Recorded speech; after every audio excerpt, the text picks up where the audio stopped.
Well, good afternoon, everybody. It's great to be with you to provide another update for the City of Belleville as we deal with COVID-19 times. And today's update is for Thursday, June the 3rd. And I am here in the lobby of the Quinte Sports and Wellness Center. Earlier today, we had a wonderful announcement of the opening of the vaccination clinic here in the Family Dental Clinic. I know I've done a video from there before when we had announced when it was going to open.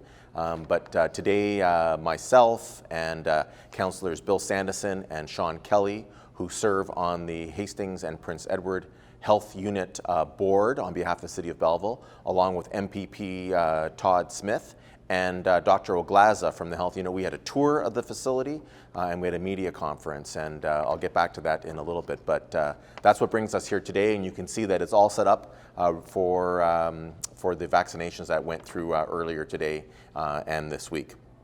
But let's start with an update on sort of where we are as a city and as a region in terms of the vaccinations. The stay-at-home order that the province of Ontario had brought in early April has expired. And that means that you can leave the home for non-essential purposes. There are still numerous restrictions on what can be open and what services you can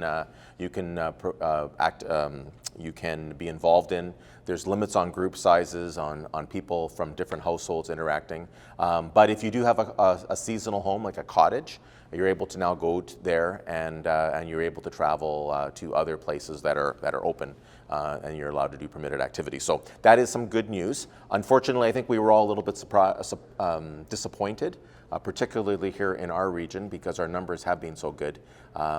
We were hoping to see some more relaxations, but nevertheless, we are going to continue to wait for some more good news. But many of the restrictions in terms of businesses that are able to open, the types of services we can have, currently right now are in place until at least June the 11th, unless we get some news to change that, and we'll see how it goes.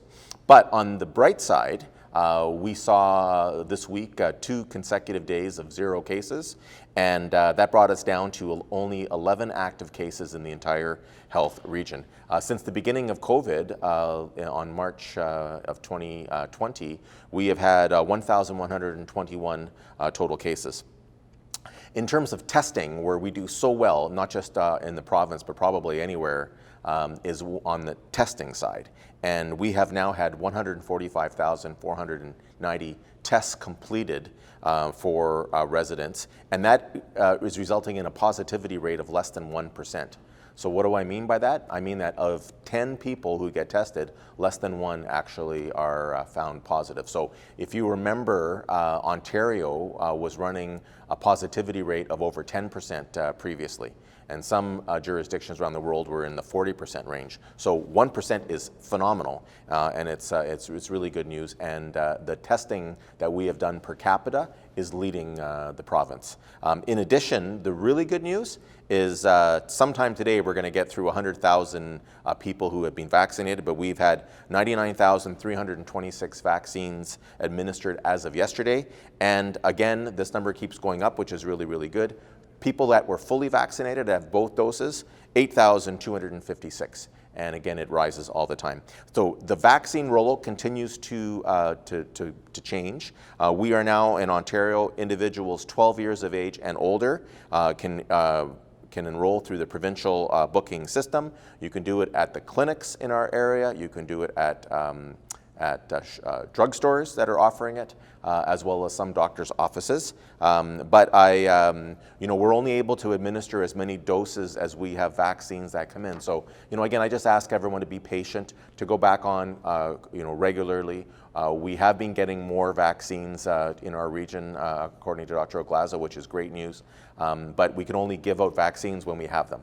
And so that has been going well.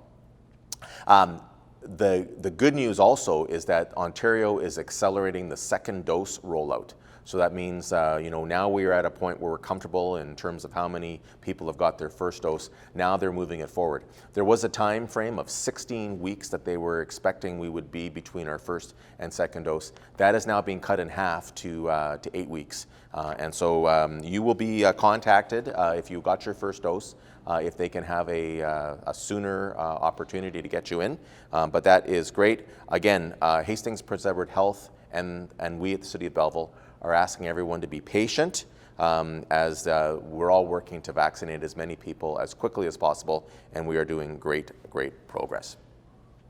Around the city, we had made an announcement some time ago, last summer, I believe, was when we first talked about receiving funding from the province of Ontario through the Rural Economic Development Grant, the RED grant, for downtown for free Wi-Fi in downtown Belleville, and that is all now up thanks to the partnership between the City of Belleville, the Downtown Business Improvement Association, the Bay of Quinte Regional Marketing Board, and the Province of Ontario.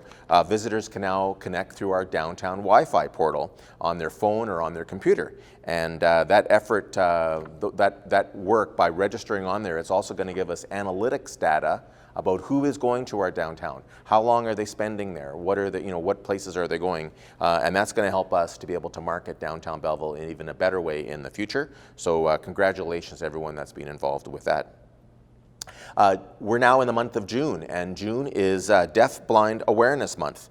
And deafblindness is a combination of sight and hearing loss that affects a person's ability to communicate, to access information, and to function in society. So there are a number of activities that we're doing. We flew, the Bridge Street Bridge is now lit up in blue to recognize Deaf Blind Month. But in addition to that, I had the pleasure yesterday to meet Julie Maisonneuve and Sherry Miracle, who are on Palmer Road down by Marianne Sills Park, where they are putting together these beautiful square pieces of crochet, as you can see here in the picture, square tiles, and they were fastening them to the fence line at Marianne Sills Park.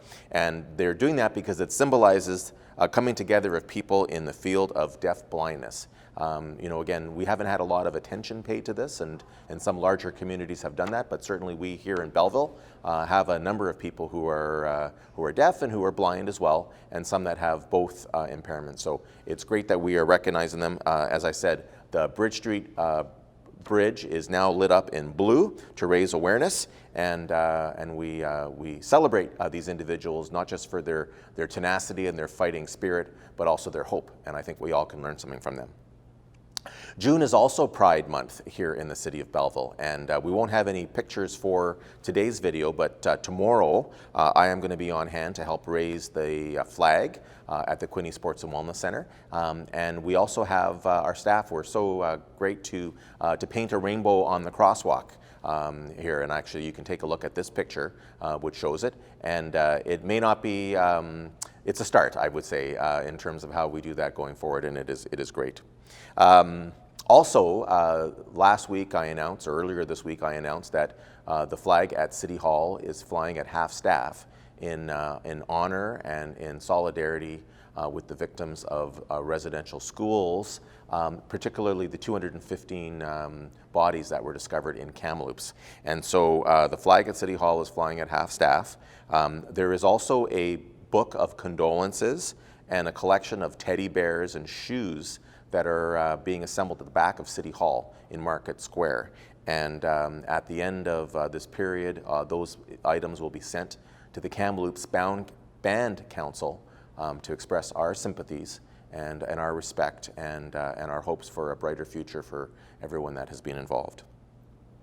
So, as I said at the beginning, here we are for the vaccination tour, and the clinic here at the Quinte Sports and Wellness Center opened on May 31st, so on Monday this week. And I have to tell you, one of the things that I really like about it the most is that primarily this has been servicing young people, students, ages 12 years and up. And they have been so excited to be here. Matter of fact, one of the things we found with so many adolescents coming here is there's been a lot of them who are fainting.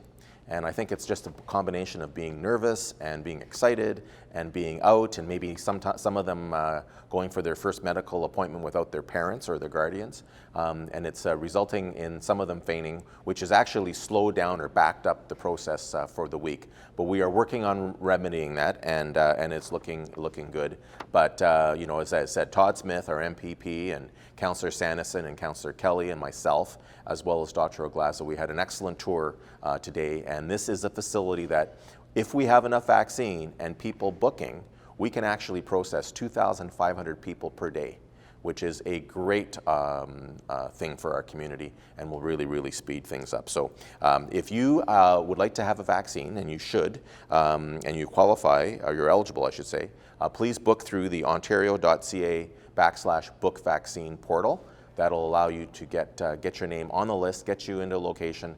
The sooner that we can get to what we call the 2-dose summer, that means that we will all see much more freedom, and we expect, as I said previously, to be back to somewhat normal in the fall of this year with all of our activities for the city, and won't that be a great day? So that's up this week. I want to thank everybody that's been involved in all the great things happening here in the city of Belleville, and I'll be back in touch next week with another update from the city of Belleville.